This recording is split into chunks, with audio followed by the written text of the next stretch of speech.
Charleston City Paper editor Chris Haire is never at a loss of words, and in this special edition of Quintin's Close-Ups, I speak exclusively with him one-on-one. Yeah, Chris, it is so good to see you. Good to see you. Yes, sir. Well, you know, there's been a lot of headlines around Charleston and around the country. Yeah. And I know you have this thing that is called today's City Paper search term. Mm-hmm. But I want to know, what is the search term if people were to really look back at this year? Well, I mean, I think, honestly, if just going over those every single day, pretty much the number one is Lindsey Graham's girlfriend. Oh. That is the most consistent one. It tells you what people are thinking about, you know. I mean, that's what they're preoccupied with, right, is who Lindsey Graham may or may not be dating and all that stuff. Well, you know, I don't know anything about Mother Emanuel, if that really popped up in the search thing, or the flooding or something like that. But on a consistent basis, it's Lindsey Graham's girlfriend or Thomas Ravenel. Oh, him. Well, let's go back to really Monday. As you know, Republican presidential candidate Donald Trump made headlines even before coming to Mount Pleasant. And he basically said that, if he were president, he would basically ban Muslims from this country. And I remember you sending a tweet out that basically says this, quote, "The problem with Trump's populism is that it is built on the idea that the least educated Americans know what's best for the nation." And I'm curious, what is the best for the nation in your terms? Well, I mean, I think, what's so weird about a guy like Trump is actually courting the appeal of people that he personally believes are losers. All right, if you listen to what he says, he thinks that these people, they're not successful in life. By and large, who's going out to these rallies, they are losers in his thing. What do I think is the best course for the country? Was that the question, or? Oh, you can talk about that too. Well, I mean, I really don't have an answer to that. I don't really pay too much with national stuff. Trump is an easy one to go after. I mean, that guy. I mean, it's pretty scary. Exactly what Donald Trump is. It doesn't bode well for the nation. There's certainly, I think, a lack of education. He's tapping into an anger with folks that is bothersome. He clearly has complete disregard for the Constitution, and he's tapping into an audience that doesn't even understand the Constitution. It's what gets me are the very people that talk about American exceptionalism don't seem to like the very things that make America America. They don't like the laws. They don't like, they don't believe that, bad people, no matter how bad, should get a fair trial. I mean, all kinds of stuff. I mean, religious freedom, they're all over the books on that. That's really bothersome. And, let's talk more about a trial, really, which is coming up soon, and that is Michael Slager. Yeah. As you know, on Monday, his attorney, Andy Savage, and the team wants to basically try to get another bond for him. And you actually said this too, quote, "Andy Savage is working his magic. Mark my words, Michael Slager will be a free man before this is all said and done." Absolutely. Yeah, it's going to happen. I mean, Andy Savage is going to use the PCP defense. He's going to say that Walter Scott was high on cocaine, was erratic, was a danger to the general public. He's already set it up to where the North Charleston Police Department had the quota system, which they all have quotas, they just don't like to call it quotas. But he's already going with the quota defense. And I think he's just going to continue to work that. Whatever the one was this week, there was something else. I can't remember what it was. There was something else. But Andy's a pro. Andy knows what he's doing. Yeah. Oh yeah, the evidence getting wiped off the tasers. Right. Andy knows what he's doing. He's going to get Slager off. I mean, this is where you get the thing with David Ayler, right? And and that was and I like David. David stands for stuff, but that was a real kind of amateur move on his part where he backed off so quickly. And if you go online, there's a big dust up with legal professionals really ripping David's behavior because it painted Slager as being guilty when he was Slager's lawyer, and they talk about it. And they even start talking about disbarment and stuff like that. David's a good guy. It's a learning step, when you take a high-profile case like that, you need to stick with it. And Andy, in this case, has taken plenty and knows exactly what he's doing. There's a weird sort of hypocrisy there, though, with Andy that's pretty disturbing. I mean, from a legal standpoint, I appreciate what he's doing. He's got to do what's necessary. Someone's got to defense Lager and give him, the best defense possible. But Andy, at the same time, is wrapped up in the Mother Emanuel stuff, Right. and as his term is the Manual 12. He keeps referring to it as the Manual 12 instead of the Manual 9. I think that is also that's also setting the stage for future lawsuits to recoup monies for the survivors and whatnot there. But so Andy is defending the guy who shot a black guy in the back who was unarmed, and at the same time he is at least friends with or friendly to the Mother Emanuel people. At the very least, Andy has given them emotional support. But that's a real strange thing there for him, at least from my point of view. And I like Andy too. Andy's great. Yes. Andy's always been helpful. Right. He's great with advice. I think he does a lot of good job, and he's an absolute pro. Speaking of emotions, let's go back to June 17th. Sure. I was actually at home, laying on my bed, playing around here on Twitter, when I found out the news about 9 people being shot at Mother Emanuel. At first, I thought it was inaccurate information. Sure. But Chris, as time went on, we knew that it was something serious. Yeah. And I'm wondering, where were you when you got the news? And when you got the news, Yeah. where were you emotionally? Well, I mean, it was tough. I mean, I was doing what I normally do. Right. I was kicking back with a few drinks. Okay. I'd probably finished watching whatever TV I was watching that night. Was doing the exact same thing, looking at Twitter, Right. probably on the computer, checking, see what else is going on, reading a book or a magazine at that point. Who knows? I remember seeing it, Right. and my first thought was, it was probably some sort of boyfriend girlfriend kind of thing. Right. Domestic. And then as it went on, trying to figure out what was going on, I turned on the local TV. And what was really disturbing about it, and this is where I think I told our media really, really did a poor job during that first hour and a half. Because you would go on TV, they were still running CSI Cyber. They ran it until 11 o'clock. I don't know which channel that is, whatever the CBS channel is. I could be mistaken. They ran it until 11 o'clock. Raphael James was out and about, and Raphael was doing a tremendous job. I mean, he was the reporter that was on the street. Right. But at the same time, it was on their Fox affiliate, the Fox station they share news with, and no one was like breaking into the regular newscast. Right. The one station was still running American Ninja Warrior in its entirety. And as a news person, as a citizen that wants to be informed, I was pretty disgusted. It's like, come on, guys, you have people there, or you should at least break in and say that this thing happened.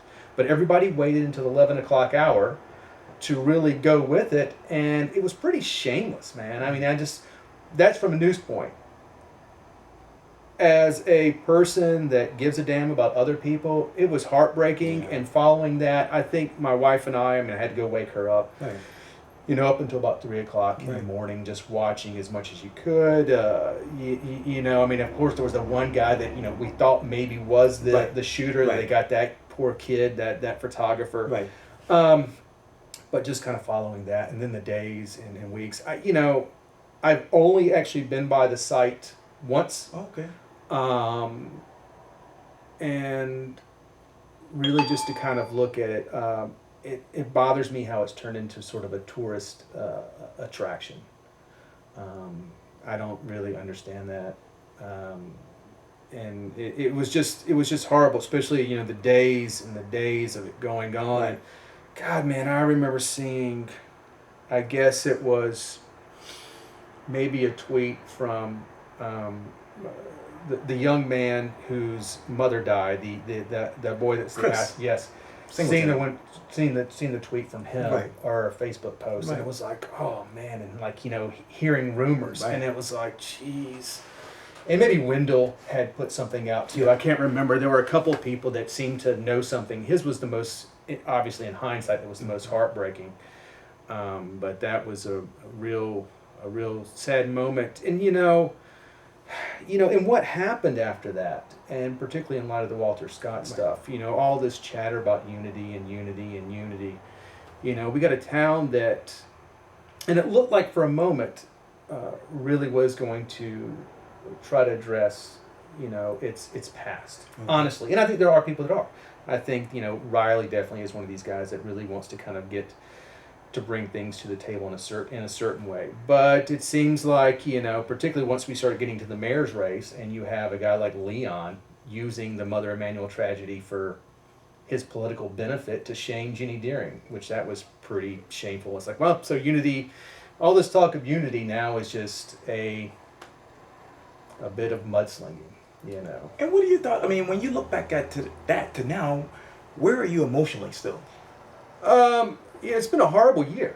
I mean, I hope Charleston never ever has another year like this. Between Walter Scott, I think I go back obviously to even Denzel Cornell. Right. That does not sit well with me. There's we don't actually have the shooting. The story still doesn't make any sense. And then with Walter Scott, and then if you want to throw in this thing with Michael Oswalt too, with him shooting the two officers, Mother Emanuel, of course, and then the flooding. I mean, it's been pretty hellacious, on everybody here. So much attention is on Charleston these days, and we got a great town. I hope this coming year is a lot better, because it still hurts for a lot of people. And in the news business, you kind of move on. You kind of have to just move on, and it's one thing after another. Right. And that's why we're all such cynical bastards. And maybe not you. You're a genuine guy. You're a genuine guy. Maybe not as cynical as me and the gang up here. But you just life keeps going on. I can't for a second fathom what all these folks are going through. Yeah. And then seeing the funeral services, the one where Obama showed up, that was tremendous. And I've actually watched that speech many times. I think it was expertly done, and it's one of those things that still affects me quite a bit. Just thinking about the ideas of it, and just the narrative arc of the whole speech, and hearing the organ come in, and Amazing Grace, and it's still, to me, it's as a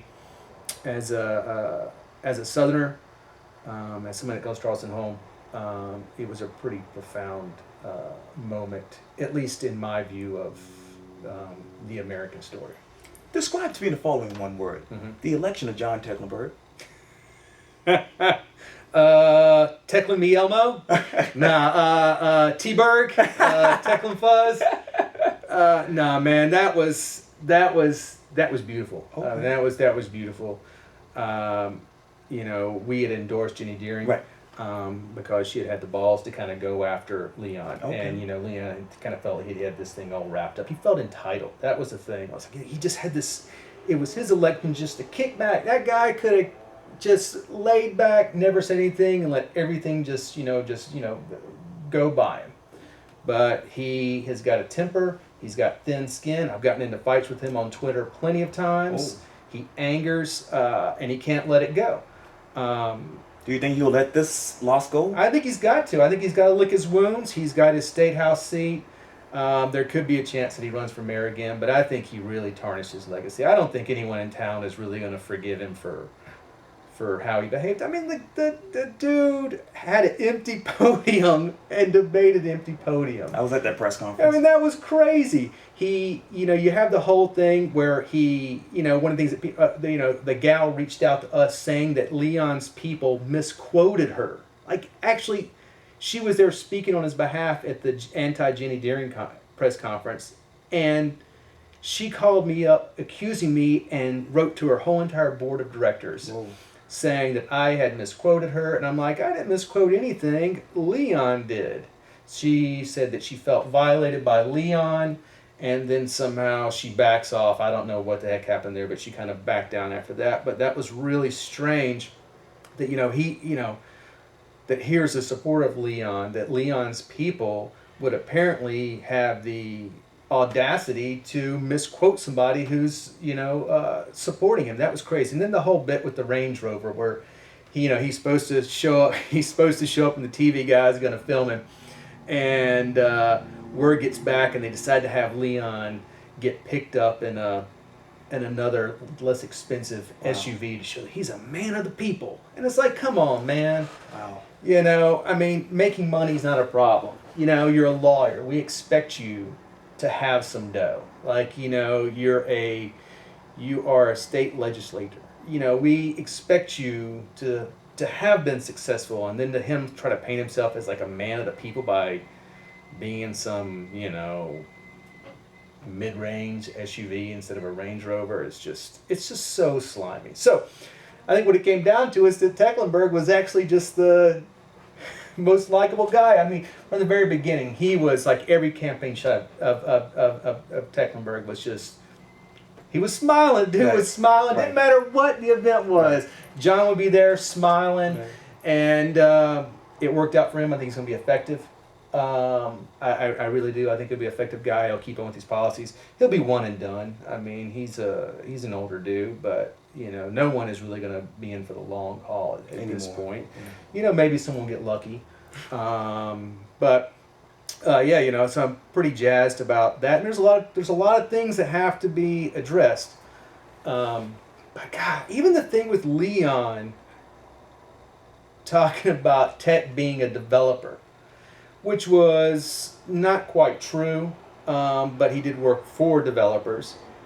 When a huge chunk of Leon's campaign cash was coming from developers. I mean, it was the craziest stuff. He was just throwing out accusations and anything that would fly. So really glad that guy didn't win. I think that would have been disastrous for Charleston. I think he would have put in his cronies, and they just would have done whatever they felt like it and sell off Charleston. Because I don't know about you, man, because I go down Meeting Street these days, and I don't even know what town I'm in anymore.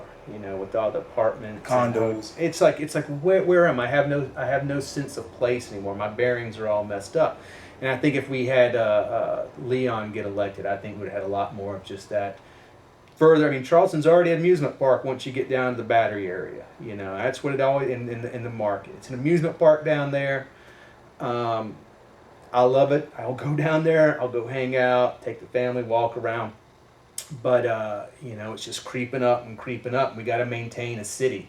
You know, we got to have a city where people can live in and that sort of thing. So hopefully they'll get that addressed, particularly, you know, the bar issues and all that kind of stuff. But definitely some of these, no one's ever going to fix the flooding.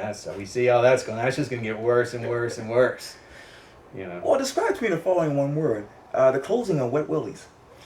I've never been. Okay. Never been. That's not my kind of place. Okay. I appreciate a good drink as much as the next guy, and a one after that, and after that, and after that. But it is strange. It is strange. But I think what it is indicative of the shift in Charleston these days from appealing to sort of that Jimmy Buffett kind of tourist that's going to show up and go to Wet Willie's. Which I don't think is that different from your tourist who's coming here for the old South stuff. You know, that's kind of one and the same sort of guy. You know, and you know, so they're going to go to Wet Willie's, and that's of an era that's changed. But I think what has happened is things have moved to Upper King. Right. We're a foodie town. Right. People want to hit up the places that they've seen, that they've heard about on TV, they've read about in the New York Times. They want to go to those. The music scene's changed a little bit. We've had a couple of breakout people. Right. It's not just, you know, Darius and Mark and, you know, and Hootie and all that kind of stuff. Shovels and Ropes been great. We got a lot of other great acts that are in town that are doing stuff. And I think that we may be shifting. The population is shifting to Upper King, Upper Meeting, Upper King. But the idea of what Charleston is drastically different today than what it was even when I first moved down here 9 years ago. I grew up in Greenville, and but I moved here then, and it's just radically different from that time period. Yeah. How would you describe Chris Haire in one word? I don't think I could use any of the words that I would describe myself right here. I'm not really that cranky. You know, honestly, I'm just kind of, you know, I'm just trying to have a little bit of fun. Fun, that's all. You know, I mean, that's it. Trying trying to entertain some folks and make a point. And sometimes I'm not nearly as angry as people think I am. I'm not nearly as rude as people think I am. I'm not nearly as hardline as people think I am. I'm actually pretty easygoing. I don't drink as much as I act like I drink. Okay. I really don't like being hungover. There's that. Nobody does. Yeah, so I try to avoid that as best as possible. But I come from the standpoint that I'm a total alt weekly guy, and have been an alt weekly guy for going on about 20 years now. I love the medium, and I believe that an alt weekly is designed to be fun. The news is designed to be fun. The reviews are designed to be fun. People want to pick it up, and it's Wednesday. I want them to think about, hey, it's Wednesday. I can pick this up or go online on a daily basis. Right. Which one thing we've really tried to do too is to hit up news stories every single day and just keep that going. We do so much more work than we did 8 years ago when I got here. I mean, we're cranking out stuff left and right. But the point is, I want people to enjoy us. I don't want it to feel stale. I don't want it to feel stuffy. I want us to be right. I want us to be right. I want us to break stories. But I want people to expect, I want them to I want it to be enjoyable. I think that's a huge part of alt weeklies. If not, you got some that are real, just bang the table, and it's the outrage. And I've worked at those, and I've done those cover stories where it's like we would try to find. I was in Hawaii for 2 years, and every issue was something about the military is doing this in Hawaii. GMOs. We need to be green, and it was one thing after another. And but that was also that audience. That audience there was they wanted to get that, particularly the white audience there. There were a bunch of California transplants and stuff like that. So they kind of wanted that. They wanted to be angry about everything and fix everything. And most people that are actually from Hawaii don't give a damn about anything. Well, Chris Haire, thank you so much for your time. Anytime, dude. I appreciate this. All right, man. Thanks, Quintin. I appreciate that. Yeah, dude. Thank you. That was